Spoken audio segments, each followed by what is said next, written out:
Este comentario es para ratificar y seguir demostrando lo que les dije desde el principio, que solo con fraude gana el sí.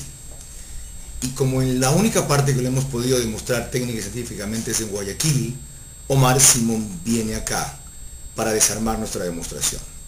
¿De qué manera? En un comentario previo mostramos lo que sucedía con algunas actas, copias de estas, y en otro, la barbaridad en Parroquia Jimena, en donde la Junta Intermedia decía que de 955 actas que procesaron, 274 eran válidas, 582 con novedad, una categoría que no existe, y 99 suspensas.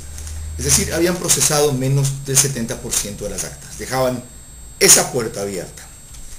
Ya van a ver qué van a hacer con esas actas para virar el resultado de Guayaquil. Porque el no triunfó en 5 preguntas con poco, pero con claridad, dado el control electoral que hizo Nebot de 600 mesas representativas de todo el universo, con un grado de confianza casi total. El margen de triunfo es 1 o 2% promedio. Entonces, como es poco, lo quieren virar. Para eso es importante destacar que en otras juntas intermedias se dio el mismo fenómeno que cité en Jimena. En la 1 del Bazar Colegio Nacional 26 de septiembre faltan 76 actas. En la 3 del Colegio Naval, Colegio Nacional 28 de mayo de Tatarqui faltan 70. En la Academia Naval, Guayaquil Tarqui 2, en cambio faltan 40. En la Parroquia Febres Cordero faltan 52. En la Jimena, que ya mencionamos, faltan 57. Y en la Junta Intermedia de la CTG, 220. Aparecen, en cambio, 491 actas de más en la Delegación Provincial de Guayas, que también era otra Junta Intermedia. ¿Son las desaparecidas? ¿Son las mismas? ¿Qué tránsito tuvieron antes de aparecer allí? ¿Por qué no fueron a la propia Junta Intermedia? Pregunta, ¿dónde creen ustedes que fueron? ¿Y cómo la arreglaron? Demostración. Simón viene a Guayaquil y ordena con este oficio circular número 009P-08-CN3-2011 del 8 de mayo, antes, en lo principal, sobre las inconsistencias numéricas, sobre estas actas que no se habían digitado. 7. Dice, no se admitirá el reconteo de aquellas preguntas que presenten inconsistencias numéricas. Se recuerda que el reconteo procede únicamente en caso de inconsistencia numérica en algunas de las preguntas según el artículo 138 de la democracia. ¿En cuáles de las preguntas? Dicen ellos que tienen un sistema informático para determinar en cuál pregunta hay la inconsistencia y solo verificar esa pregunta. ¿Cuál sistema informático? ¿Quién lo verificó? ¿Cómo sabemos que funciona? Por ejemplo, para poner un ejemplo sencillo, según una pregunta X hay 100 votos, 25 nulos, 25 blancos, 25 sí, 25 no. Ellos dicen que la inconsistencia está en el 30, en el sí, porque hay 35 votos. ¿Cómo lo saben? El artículo 138 a que se refiere habla de recontar todo. Abrir la urna completa. No solamente la pregunta en que ellos dicen con un sistema informático que no conocemos, que lo revela automáticamente que hay inconsistencia. Y para que no se atrevan, Simón añade, el reconteo injustificado de una o más preguntas podrá causar la nulidad del escrutinio y conllevar a sanciones para él o los responsables del mismo. ¿Ok? ¿Está claro? Enorme cantidad en Guayaquil, casi 70% de actas no digitadas, con inconsistencia, y una disposición con memo de Simón diciendo qué hacer al margen del artículo 138 del Código de la Democracia. Lo otro, el propio Movimiento País sabía desde el principio, según su control electoral, que no arrasaba, como dijo su líder, en todas las preguntas. Y ellos reconocen márgenes muy pequeños, del 2 al 7% de triunfo en 9 preguntas.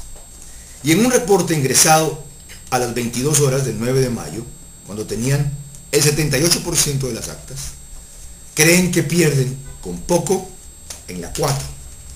Al sí le dan 46.21% y al no 46.14%. 61%. Su propio control electoral, cuando ingresó 78% de las actas del país, porque ellos tenían la plata para hacer esto, anticipa que pierden en una pregunta, la 4, y dan márgenes cortos de triunfo en las otras.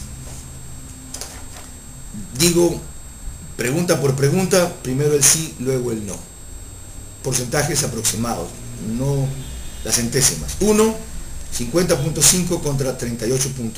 2, 48.4 contra 40.7. 3, 47.3 contra 41.8.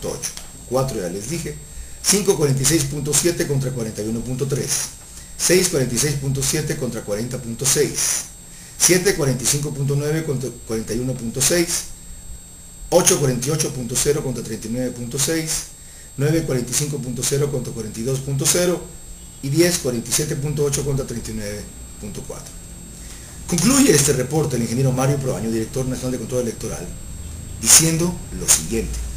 Porque la diferencia que ellos encontraron en ese momento con lo que reportaba el conteo de votos del CNE era de 1.87%.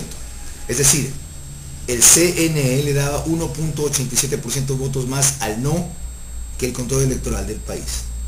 Como encuentran esa diferencia, fíjense bien en este texto con el que concluye el ingeniero Mario Proaño, director nacional de control electoral de Movimiento País. La diferencia de porcentajes entre los valores de control electoral de Movimiento País y CNE se irá volviendo a cero en la misma medida que el CNE se acerque al porcentaje de datos ya ingresados por control electoral de Movimiento País. Repito, en la misma medida que el CNE se acerque al porcentaje de datos ya ingresados por control electoral de Movimiento País.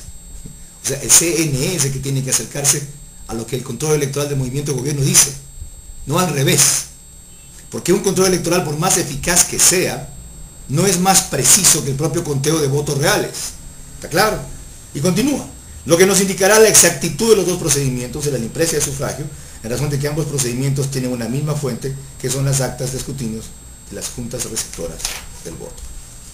Así es como se completa el fraude, acercando al conteo de votos reales del Consejo Nacional Electoral a la proyección que dio el Movimiento de País, con márgenes que reconoce son menores a los que se anticiparon a divulgar y que en una pregunta hasta el momento citado, con el margen citado que dije, pierden. Imagínense la realidad. Más después, no pierdan la fe. Esto es un triunfo, aunque en la parte legal seguramente no será una victoria.